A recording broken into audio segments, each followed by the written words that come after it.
Hey y'all, how you doing? Well, today is Monday. It is June the 15th, and I think it's been about a week ago I talked to you about the physic book of Deliverance Dane, and I told you guys that I wanted to start talking about some of the books that have inspired, enlightened, and motivated me to live a more intentional life, to live a more spiritual life, and just sort of put me on the right track in my spirituality.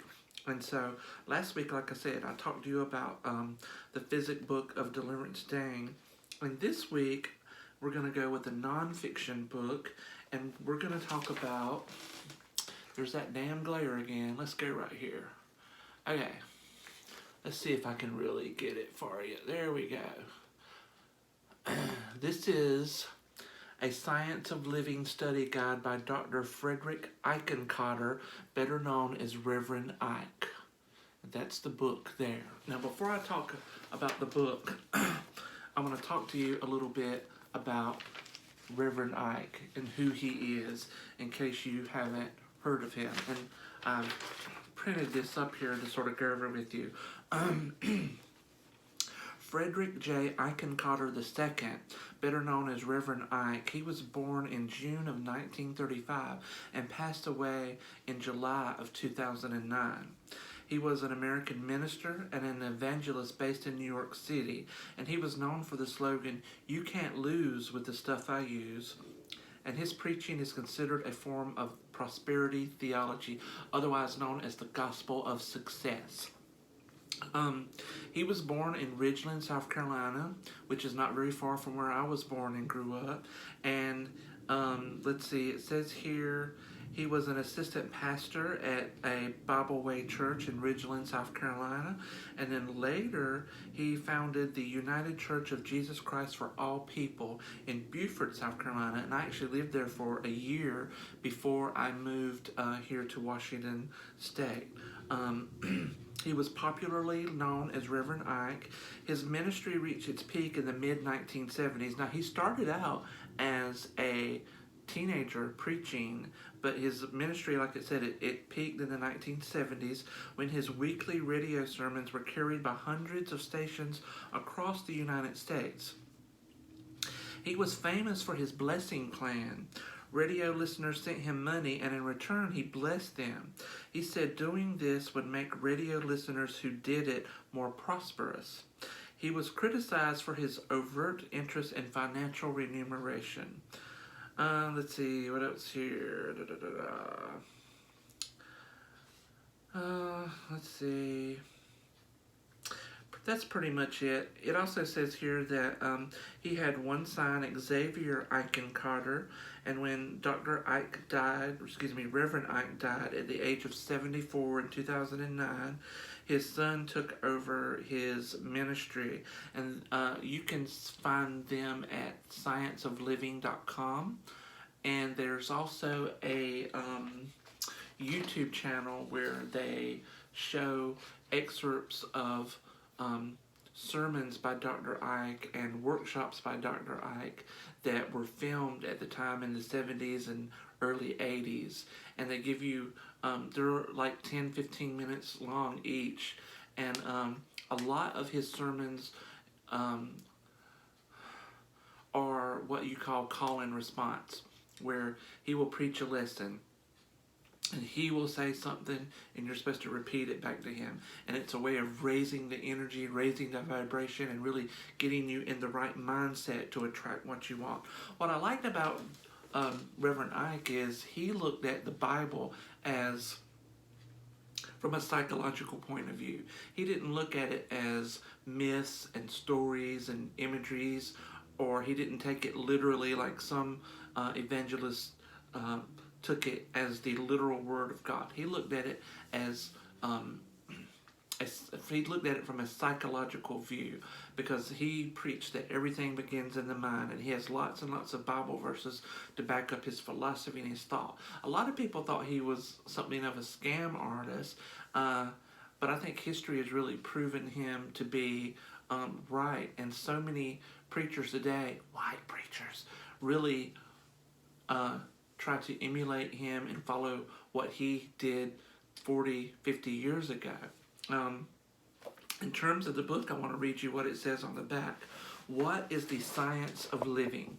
The science of living is the teaching of how a person may live a positive, dynamic, healthy, happy, successful, prosperous life through the consciousness of the presence of God, infinite good already within every man. The science of living is not church doctrine, religious dogma, or theology. In the science of living, God is not someone else, somewhere else, sometime else, but God is the presence of infinite good within you, here and now. And this presence is within everyone. The science of living teaches you how to become a dynamic person. You unlearn sickness and no health. You unlearn poverty and no prosperity. You learn how to break every limitation and solve every problem yourself. Sickness, age, fear, worry, tension, every human torment drops away and a new you begins to live more abundantly. And so there are, I want to say 34, but I might be wrong. There are actually 52 chapters in this book, and what's great about that is 52 chapters in this book, 52 weeks in a year. You can go through this book in a year or study at your own pace, reading one lesson a week. And all the lessons are set up. These are basically sermons which he has preached, and they were typed up and put into the book by, subject. And at the end of each sermon, he gives you things to think on, quotes to remember. Some of these are Bible quotes, some of these are just his own quotes. For example, Proverbs 23:7, as a man thinketh, so is he. And then there's also an affirmative treatment, what we may call an affirmative prayer nowadays. And then there's some questions that you can review on your own, just to get you to thinking about the lesson that he taught at that time. So I want to read a little excerpt for you. And this is chapter 34, 4 steps to get what you want. It says here, where there is no vision, the people perish. And that's from Proverbs 29:18. And each chapter begins with a principle. So here's a science of living principle and the 4 steps to get what you want. You have within you the infinite power of God to bring into existence whatever good you want to be, do, or have. And he says here, in this lesson, I have outlined 4 steps to help you to bring the good you want into existence. Study and meditate upon each and every step, each and every day. They are to be studied over and over, not just read once and forgotten. These steps must become a part of you. As you discipline and condition your mind in this way, the good which you desire will come to you in ways that are past finding out. And that part's in quotes, and he also quotes Romans 11:33. And the 4 steps are, number 1, decide it. Decide on what you want. Number 2, believe it. Believe that you can have it. Step 3, see it in your mind, visualization, as if you already had it. And step 4, feel it. What would it feel like when you got that money, that job, that lover, whatever it is? Those are the 4 steps to get what you want. And remember, you can't just do this once and think that's it, it's over. You have to do this every day because it builds up. That power builds up. You know, they say Rome wasn't built in a day. And he goes, decide it. Your decision defines what you want. Believe it. Belief is mental acceptance. Mentally accept it now. See it in your mind. Feel it in your heart. And then he goes more into depth into those 4 steps, but I'm not going to read this whole chapter to you. I'm going to skip to quotes to remember. Climb high, climb far. Your goal, the sky, you aim for the star. That's attributed to Anonymous. Every day, in every way, I'm getting better and better. That's attributed to Emile, I believe it's Coué. And then finally, again, men in general desire the good and not merely what their fathers had. That's Aristotle. And then Reverend Ike himself quotes himself saying, positive thinking leads to positive action and positive results. Any kind of thinking that does not lead to positive action and positive results is not positive thinking. And finally, his affirmative treatment or his affirmative prayer for this lesson goes, right here and right now, I know exactly what I want. I have decided it in my heart and in my mind. I believe in the good which I desire. I see and I feel myself being what I want to be, doing what I want to do, and having what I want to have. My positive thinking leads me to positive action, and I get positive results. Thank you, God in me. And then there's about, 5 questions for review to see just how much you learned in the lesson.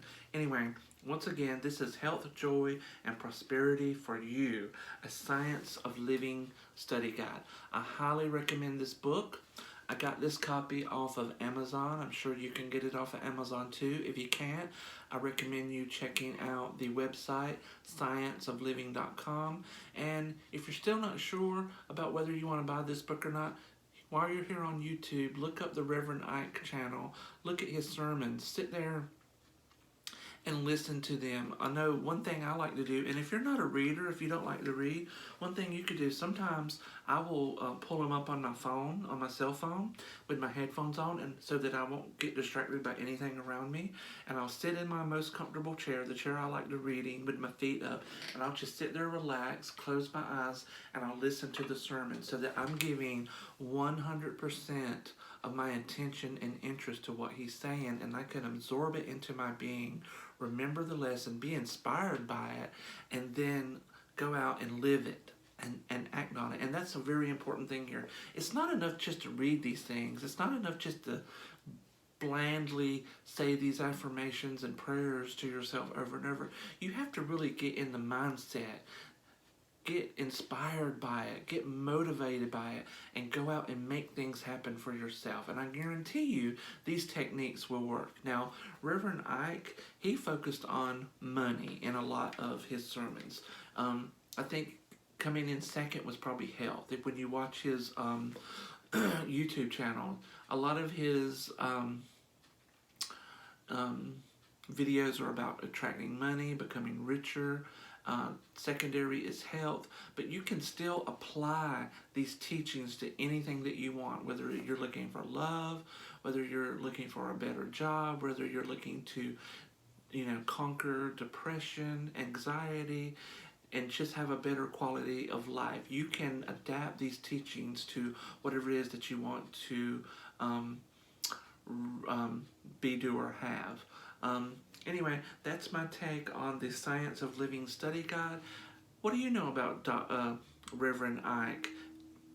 Have you ever read his book? Have you ever watched his sermons? How do you feel? Does he inspire you like he inspires me? Leave a comment and tell me what you think.